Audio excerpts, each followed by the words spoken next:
Pada saat live IG Bosman minggu lalu, ada beberapa hater mengatakan dengan menulis di komen, "Fuck Bosman," memaki dan menghardik. Tapi kita mah nggak baperan, seru-seru aja. Di sisi lain, banyak sahabat yang gerah. Di sini kita harus meluruskan. Dunia politik memang kental dengan istilah propaganda. Propaganda tujuannya adalah merubah mindset untuk melindungi kepentingan pejabat. Penting untuk merubah banyak mindset agar menyetujui tindakan mereka. Kalau ada yang tidak menyetujui, maka terbaik adalah dengan membuat mereka yang idenya berbeda tersebut dibenci. Kebencian itu sesungguhnya tidak ada. Kebencian itu harus ditanam. Ketakutan juga sama, tidak ada. Ketakutan itu harus ditanam. Itulah senjata buzzer. Kebencian dan membuat ketakutan.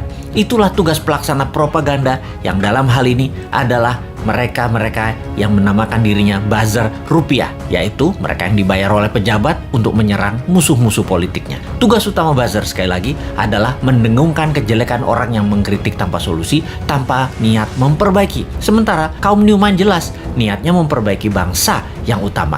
Gayanya nyeleneh, tujuannya untuk mendapat perhatian. Sekali lagi, nyeleneh, lucu, koplak, tajam kalimatnya, tujuannya satu, agar dapat perhatian. Tapi kalau mental pejabatnya tipis, ketakutan, insecure karena jabatannya takut hilang, telinga tipis, emosi tak bisa jaga dan tidak dewasa, kritik segar bersolusi dikirimkan para Newminder, bikin hidup pejabat gelisah dan sengsara. Makanya panik mereka, ditugaskanlah pasukan buzzer yang jumlahnya 20 ribuan untuk menjadi pelindungnya. Begitulah kalau pejabat terdiri dari orang-orang yang tidak beriman, berlindungnya pakai buzzer, bukan pada Allah. Menanamkan kebencian itu program mematikan lawan politik. Ada sih sebenarnya dalam buku putih propaganda yang banyak diajarkan di akademi-akademi militer. Newman itu sering mengkritik, namun selalu memberikan solusi. Lalu kesannya anti pemerintahan secara keseluruhan.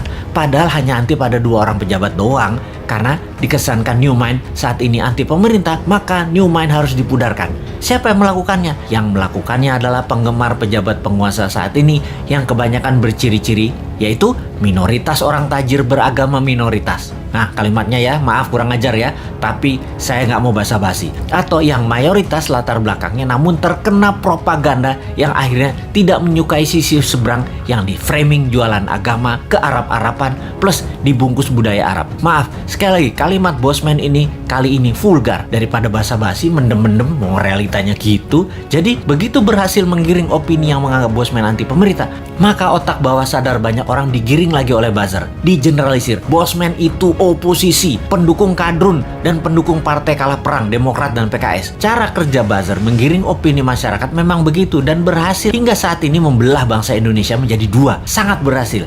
Namun efeknya sekali lagi membuat bangsa ini terus aja banyak konflik. Kalau Bosman mengajak diskusi yang beda pemahaman bernegara, tidak membuat belah negara ini jadi 2. Old mind, new mind, tidak membelah rakyat di bawah, tetapi menjelaskan adanya otot pengetahuan lain atau muscle knowledge yang itu akan menambah dewasa banyak pihak. Sehubungan dengan old mind versus new mind dalam konsep bernegara, Bosman mengatakan berkali-kali, new mind adalah siapa saja yang menganut MMT ekonominya, nasionalis patriotis, tidak tergantung asing bernegaranya, pro-life, mendukung sustainability lingkungan dan membuat Indonesia menjadi negara superpower di ulang tahun kemerdekaan Indonesia yang ke-100 yaitu tahun 2045. Mereka adalah para new minder. Fenomena ini, incumbent dan oposisi, keduanya pernah menjabat 20 tahun terakhir. Terbukti tidak membawa Indonesia menjadi negara superpower. Makanya new mind bertanya, 24 tahun ke depan masih mau sama mereka lagi pola pikir dan pola tindaknya, atau mau main baru pakai bernegaranya ala new mind? Inilah demokrasi. Kalau kalah new mind legowo juga, nggak muring-muring ngacak-ngacak demo-demo, nggak baper, basi itu mah. Buktikan saja di dalam kehidupan keseharian new mind. Kalau ternyata kaum new mind lebih makmur, lebih sehat, lebih bahagia, ya monggo diadopsi secara nasional.